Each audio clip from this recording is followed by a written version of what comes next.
For many years, overnight subway service has been a mess of cut lines, reduced frequencies, and confusion. With New York City being known as the city that never sleeps, it's not a good thing to have such dramatically cut service during these late night hours. While not everyone travels by subway overnight, a considerable number of people do. Whether people need to go to work or are out for a few late night activities, the subway is an essential service even during these nighttime hours. In this video, I'm going to give my ideas for improving late night subway service. All stations in the system are served by the subway at all times, despite service not being very frequent. This is already better than some other systems in the world. Many don't even run late night service, like Tokyo and Shanghai, and those that do, like London, run an extremely limited form of late night service, with trains only running overnight on certain days of the week and on a few lines. Some of the key changes we want to make with late night service involve improving slow travel times, whether by increasing the frequency of certain lines or rerouting them to have them either run express or interline with another subway line to provide additional service.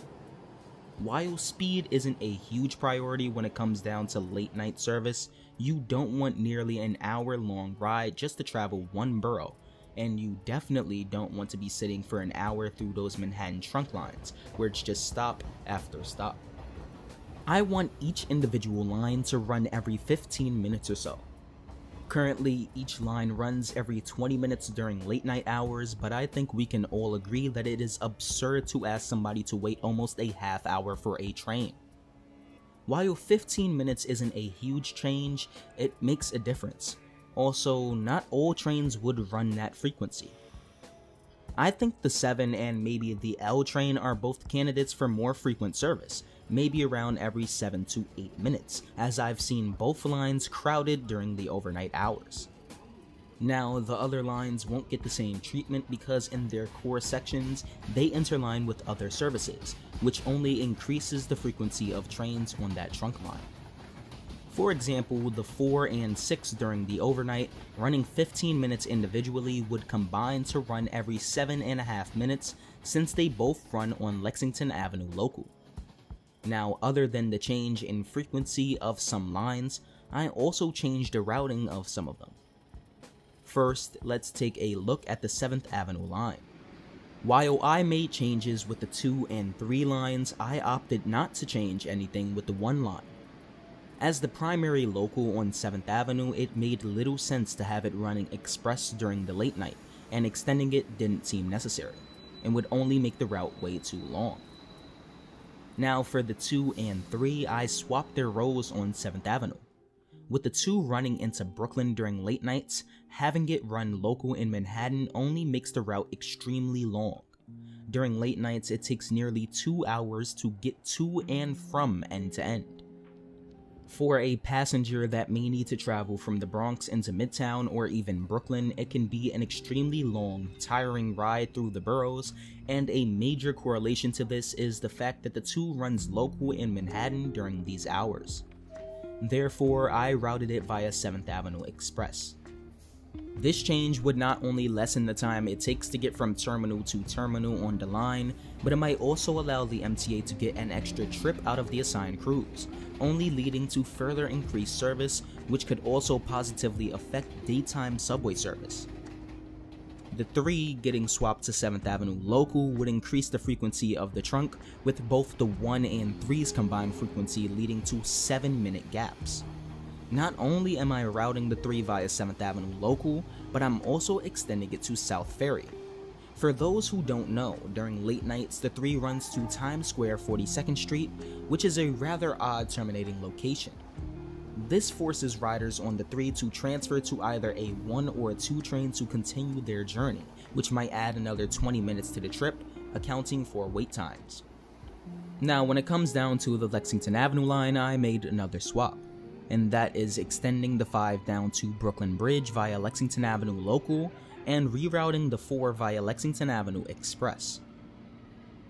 Currently, during late nights, those coming from Dyer trying to get to Lexington Avenue must transfer at East 180th Street to the 2, and again to the 4 line at 149th Street Grand Concourse. To avoid riders having to make so many transfers during late nights, I suggest running the 5 to Brooklyn Bridge. This would allow Lexington Avenue Local to have frequent subway service, and the 4 to run express since it's another long route like the 2. With it running local during late nights and also being extended to New Lots Avenue, it becomes another nearly 2-hour-long trip. With the changes I've made to the 2 and 4 lines, you can already see where I'm going with the rest of these changes. Moving to the B division, we start with Central Park West. Here I revived the C train during late nights, allowing the A to run express. The A was another one of those hyper-local routes during late nights, and getting from Manhattan to Brooklyn or even Queens is just hell on that line. And the final 3 changes I'd make with the B division involves the R to Forest Hills, emulating its daytime service, sending the Q via Broadway Express, and the extension of the M to Chambers Street. The R terminating at Whitehall Street is such a weird service pattern, and it forces riders to transfer to another line at Whitehall Street to continue their journey into Upper Manhattan or Queens. With both the N and R trains running on Broadway Local now, I've rerouted the Q to Broadway Express to avoid any late night bottlenecks and to allow for faster Q train service. For the M, I extended it into Manhattan to Chambers Street to provide extra service for people trying to get into Manhattan. This will make it easier for people to just transfer to another line to get to Upper Manhattan or Brooklyn. Now, you could always just try and improve late night service by running the same level of service overnight as we do during the day, but I just can't see the MTA having enough crews to be able to do that. These adjustments to the routing of certain lines in the system and the increase of frequencies lead to lessened wait times and faster trips. Improving trip times, though, isn't the only thing we should look to improve with late night service. We should also look at improving station lighting and safety measures. Late night subway stations and trains can be intimidating for some passengers, especially if they are poorly lit or not well maintained.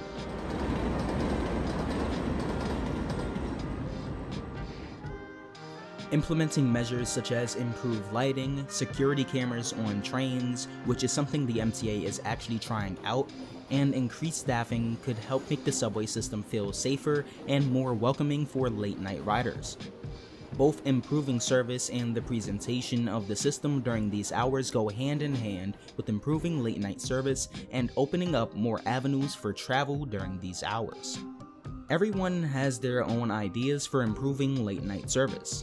I've seen some proposing extending the G back to Forest Hills for increased Queens Boulevard service, running the B overnight for Brighton Express service, and more. This video shows my plans for overnight subway service, based on what I see daily and knowledge of what people hate with overnight travel. If you have your own plans for late night service, put them in the comment section below.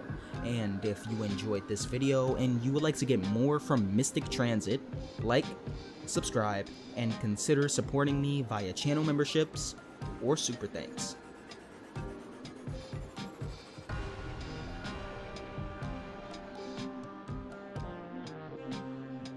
Special thanks to Stuart Guberman and Daniel Green for supporting me at the 2 Broadway tier, and the Bronx Express Gaming for supporting me at the train operator tier.